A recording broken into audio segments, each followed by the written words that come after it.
Fayetteville's youth ordinance being fully enforced as parents can now be penalized if their children age 16 and younger are found in the streets after hours. Our Monique John has more on how youth advocates hope the city builds on that curfew with other things, more comprehensive community safety efforts. Families that break the youth curfew in Fayetteville can now face penalties from the city.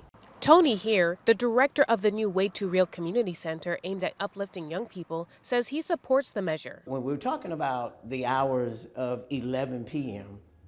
and 6 a.m., if I'm not mistaken now, what youth needs to be out of the home at those hours? None. The city just closed out a 30-day grace period, waiting to penalize parents if kids 16 and younger broke the 11 p.m. to 6 p.m. curfew.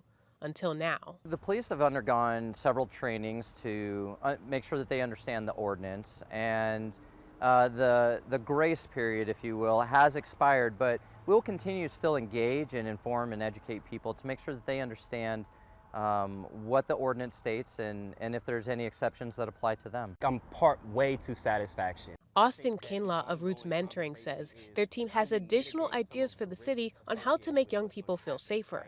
That just comes down to us having a proactive response and saying that we want to go to the community first and say, let's circumvent some of these things that we could see as barriers or hurdles and have that open conversation, be transparent, invite in lawmakers and policy holders and change makers. Here shared another idea to help get kids off the street and make their home life safer, pointing families to his center's mental and behavioral health services. If we can teach our parents and youth how to communicate with one another, teaching the youth how to confide in the parent more than their peer, then those relationships between the parent and the youth will become stronger. In Fayetteville, Monique John, ABC 11 Eyewitness News.